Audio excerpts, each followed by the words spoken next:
안녕하세요. 음악쌤 미애입니다. 자, 오늘은 제가 최근에 읽은 책이 한 권 있습니다. 바로 타이탄의 도구들이라는 책인데요. 이 책의 내용에 대해서 오늘 함께 나눠보는 시간을 가지도록 해볼게요.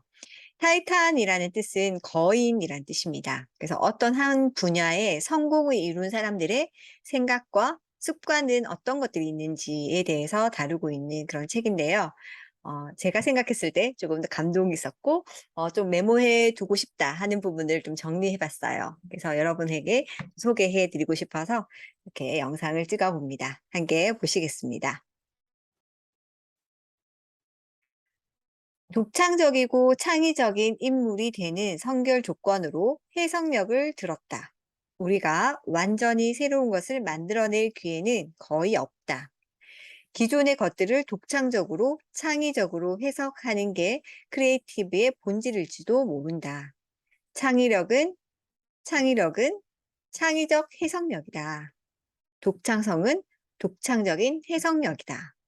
네, 이 부분에서 저는 되게 강조하고 평소에 생각했던 부분과 일치하는 부분이 많아서 이 내용이 더 이렇게 와닿는 것 같습니다. 우리가 뭐 창의적이다, 독창적이다 해서 무엇인가를 막 새로 만들어내고 없던 것을 막 발견하고 이게 이런 거는 되게 좀 힘들잖아요. 하지만 어, 있었던 것들을 내 방식대로 해석하고 또 저것들을 나에게 어떻게 적용할 수 있는가 하는 그 능력이 바로 창의력이고 해석력이라는 거죠. 그것을 길러주고 그것을 키워내는 힘이 우리에겐 필요하다는 것들을 이 책에서도 제시하고 있었습니다.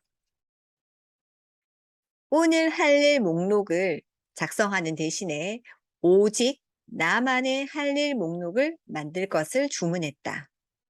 아침에 메일함을 뒤지는 것은 삶에서 수비적인 행동일 뿐이고요. 나만의 할 일 목록으로 삶의 중심을 옮기는 것이 중요하다. 그것이 나의 성공의 첫걸음이다. 그래서 수비적인 삶을 사는 것이 아니라 공격적인 삶을 살아가는 것. 즉 나에게 중요한 일, 내가 할 일을 찾아서 나서는 것이 성공의 첫걸음이다라고 제시가 되어 있습니다. 또한 이 부분도 저도 동의하는 부분이었는데 모든 투자는 사람에게 하는 것이다. 그럼 누구에게 투자해야 할까? 어떤 사람한테 해야 될까? 이 책에서는 이렇게 제시하고 있습니다. 누구에게?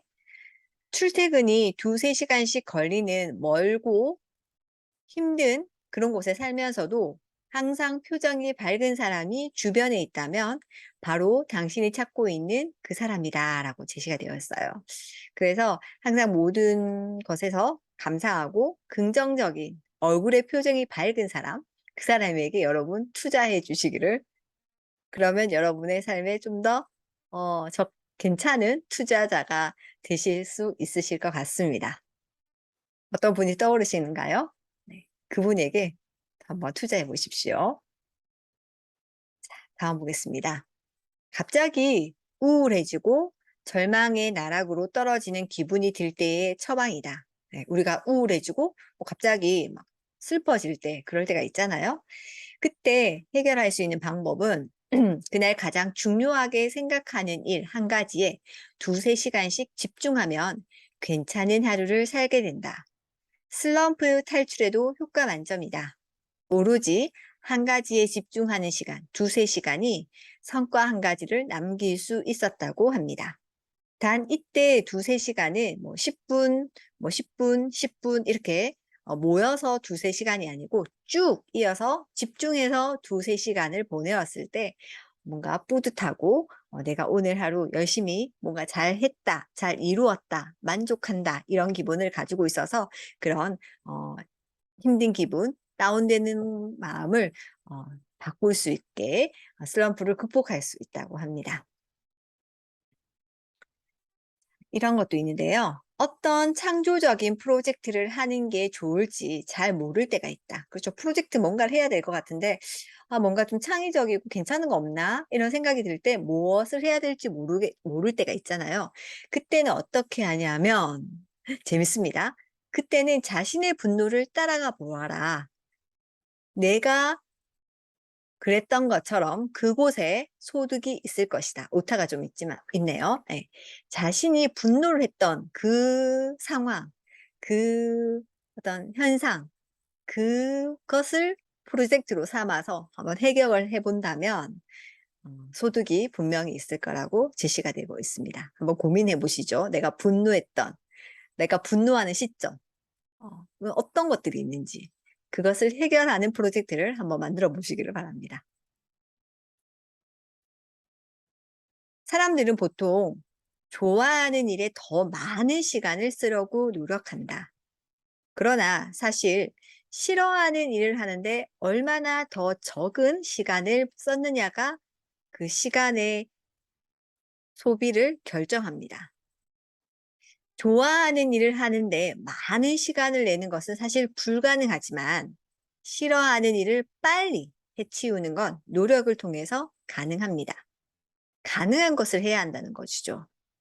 불가능해 보이는 일에 접근 가능한 유일한 방법입니다. 무엇이요? 내가 좋아하는 일만 하고 싶어. 이거 아니고 싫어하는 일을 빨리 해치움으로 인해서 시간을 벌고 그 시간 동안 내가 좋아하는 일을 할 수 있다는 것이죠. 그래서 하기 싫어하는 것을 미루지 마시고 빨리 그 시간에 적게 시간을 써서 짧은 시간 안에 그 일을 빨리 끝내는 것이 삶의 지혜라고 어, 제시가 되어 있습니다. 큰 성공을 거둔 인물의 특징에 대해서 제시하고 있습니다. 첫 번째, 그 사람들은요, 상사에게 뭔가 넘겨줄 수 있는 아이디어를 찾아낸 사람은 누구보다 한 걸음 앞서간다. 그래서 아이디어를 누구에게 알려주고, 나의 상사에게 이렇게 하면 어떨까요? 라고 제시하는 사람은 그 사람을 따라올 사람이 없습니다. 한 걸음 더 나아간다는 사람이라는 것이죠. 아이디어가 뛰어난 사람, 그 사람 또 장래가 유망한 인재들을 서로 연결해 줍니다. 그 사람들은요. 그래서 인적 네트워크를 잘 연결해 주는 그런 사람이 바로 큰 성공을 이룬 사람들의 특징이고요. 세 번째는 아무도 하고 싶어 하지 않는 일을 찾아서 그 일을 하는 사람입니다. 네 번째는요. 비효율적이고 낭비스럽고 중복이 많은 곳을 맨 먼저 찾아냅니다. 그래서 비효율적이고 낭비하고 어떤 중복이 많은 그런 상황에서 나와 내 조직이 새로운 분야에 진출하게 하는데 필요한 자원을 확보해 줄 수 있는 사람이 바로 큰 성공을 거둔 인물의 특징입니다. 마지막으로 다섯 번째, 자신의 아이디어를 기꺼이 공유합니다. 이건 내 거야. 내 거, 나만 알아야 돼. 이렇게 하는 것이 아니라 자신의 아이디어를 다른 사람에게 충분히 공유할 수 있다는 거죠. 공유한다고 해서 그 아이디어가 사라지는 거 절대 아니고요. 저도 경험상 네, 부족하지만 좀 생각을 해보면 제가 아이디어를 나눠준다고 해서 그것을 받는 사람이 절대 저와 똑같이 할 수는 없습니다. 예. 저도 다른 사람에게 배워서 저도 활용을 하죠. 하지만 제가 가르침을 받은 사람처럼 그렇게 할 수는 없어요. 서로 다르죠. 사람이 다 다르니깐요. 그렇기 때문에 서로의 아이디어는 기꺼이 공유하는 것이 서로가 윈윈하는 그런 좋은 방법이고 또 내 자신도 성장하게 되는 하나의 그 비밀이라고 저도 생각합니다. 자, 글 쓰는 거에 대해서도 제시가 되어 있습니다. 이 책에 보면요. 글을 써라고 적혀져 있어요. 글을 쓰라. 그런데 어떻게 쓴다? 질보다는 일단 양이 선결되어야 된다. 많이 써라는 거예요. 양적인 팽창은 질적 전이를 가지고 온다. 100장짜리의 글을 10장으로 쉽게 압축할 수 있다. 반면 10장짜리의 글을 100장으로 늘리는 것은 거의 불가능하다. 10분 후에 부끄럽고 마음에 안 들어서 휴지통으로 직행하더라도 쓰고 또 써야 한다. 제가 이렇게 영상을 남기고 이렇게 책을 읽고 나서 정리하는 이유 바로 이러한 이유예요. 자꾸 쓰고 나누고 말하면서 제가 잘하고 제가 기억하고 예, 저를 위해서 사실은 하는 부분도 많이 있거든요. 네, 물론 이렇게 공유하는 것도 참 좋지만 결국은 제가 잘하는 것 같아요. 그래서 글을 써라, 또 써라 이렇게 제시가 되어 있습니다. 그래서 저도 올해 또 한 권의 책을 내볼까라는 그런 조그만 결심을 새싹을 한번 피워 보았습니다. 법칙에 대해서도 제시가 되어 있습니다. 어떤 법칙인지 살펴보도록 할게요. 의심될 때는 생각하라. 이럴까 말할까 저럴까 말할까 할 때 생각을 한번 해보는 거고요. 빠르게 움직일수록 시간은 천천히 흐르고 더 오래 살 수 있다. 빨리빨리 움직이라는 거죠. 미래를 예측하는, 우리가 되게 미래에 대해서 예측을 많이 하잖아요. 어떻게 하면 좋을까? 나는 어떤 사람이 될까? 10년 후에 나는, 20년 후에 나는 어떤 사람일까? 그렇게 미래를 예측하는 가장 좋은 방법은 스스로 미래를 만드는 것이다. 내가 그 미래의 사람처럼 오늘 하루하루를 살아가면 된다는 거죠. 뭐 물론 이렇다고 해서 이 모든 것이 미래가 다 내 마음과 내 뜻대로 지어지는 것은 아닙니다. 그쵸? 네, 저도 그렇게 생각하지 않아요. 하지만 미래를 위해서 한 걸음 한 걸음 오늘 살고 있는 모습이 내일이 될 거고요. 오늘, 내일, 모레 이 날들이 쌓이고 쌓여서 10년 뒤에 나의 모습이 되어서 있는 것은 당연한 사실 아니겠습니까? 그런 의미로 내가 스스로 미래를 만들어가는 그것이 바로 가장 좋은 방법이다. 예측하는 가장 좋은 방법이다. 저는 이렇게 이해했고요. 인센티브는 베푸는 대로 거둔다. 그래서 많이 베푸는 것이 또 나에게 다 돌아온다는 거고요. 놀라운 돌파구도 그 전날까지는 정신 나간 아이디어였다. 때로는 저게 가능해? 저게 뭐 어떻게 할 수 있어? 이렇게 생각했던 것들이 대박을 칠 수 있다는 그런 얘기겠죠. 측정할 수 없으면 개선할 수 없다. 그래서 정확하게 알고 그것들을 파악하고 이것들을 개선할 수 있음을 또 우리가 기억해야 된다는 것을 저는 기억하고 싶었습니다. 이런 말도 있어요. 지금 이 순간에 감사하라. 우리가 두려움과 불안을 벗어나지 못하는 이유는 당신의 삶을 너무 타인에게 맡기고 있기 때문이다. 당신이 진정 원하는 것과 향하는 곳을 알면 타인의 중요성은 뚜렷하게 약해진다. 당신이 걷고 있는 길이 모호할수록 타인의 목소리와 주변의 혼란, 소셜미디어의 통계와 정보 등이 점점 커지면서 위협적으로 다가온다. 그래서 집중해야 하는 것은 타인의 소리, 타인의 기준이 아니라 내 자신의 삶을 내가 감사하며 하루하루를 묵묵히 살아나가는 것. 그리고 이 모든 순간을 감사히 생각하는 것. 그렇게 될 때 우리의 두려움과 어, 불안이 조금은 해소될 수 있다라는 것을 제시하고 있고요. 이런 말도 있습니다. 두려움은 무조건 부정적인 감정은 아니다. 무조건 두려움은 나쁘다. 이렇게 생각하지 않는다고 하더라고요. 그래서 좀 더 보니까 반드시 부수어야 할 벽돌도 아니다. 적당한 순위에 재배치된 두려움은 우리를 안전하게 이끈다.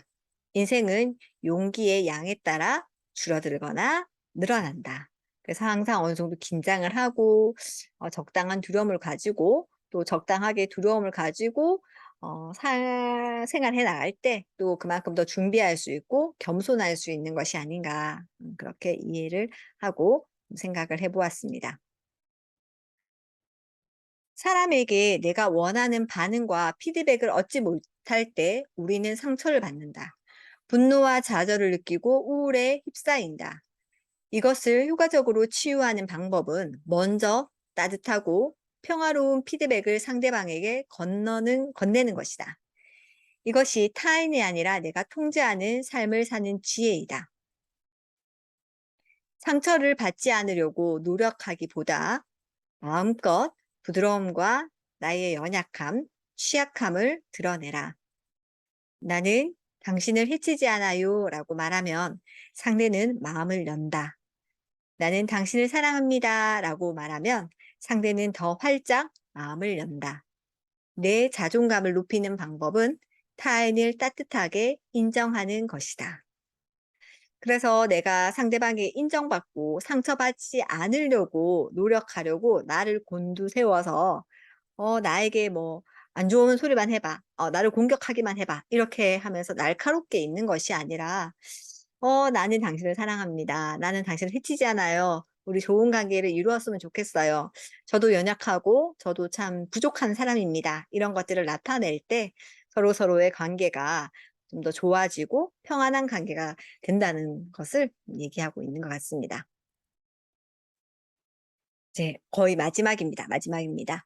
타인을 비판하지 마라. 비난하지 마라. 상대를 비난하는 순간 내 마음과 내 생각에도 상처가 생겨난다. 다만 우리는 그것을 의식하지 못할 뿐이다. 그래서 타인을 비판하고 비난하고 뭐 그렇게 살아가는 것이 아니라 그러면 내 시간도 내 마음도 상처가 나거든요. 그래서 타인을 그렇게 비판하고 비난하지 말고 음 자기 자신에게 더 사랑하고 남도 사랑하고 예. 남에게 상대방을 의존하기보다는 상대를 사랑할 수 있는 그런 사람이 되었으면 또 저는 또 그렇게 살려고 노력하고 있습니다. 그런 내용들도 이 책에서 잘 소개가 되어 있어서 '맞네.'라고 생각하면서 이렇게 정리를 해 봤습니다. 그래서 오늘은 여기까지 할 건데요. 타이탄의 도구들 여러분들이 한번 시간 되시면 읽어 보셔도 참 좋을 것 같습니다. 짧게 짧게 되어 있어서 읽기도 편하고요. 읽으면서 책을 읽으면서 그런 것 같아요. 좀 공감을 얻을 수 있고 또 한편으로는 깨달음을 얻을 수 있는 게 바로 책을 읽는 독서의 기쁨이 아닐까 싶습니다. 자, 계속해서 책 나눔 이어가도록 하겠습니다. 감사합니다.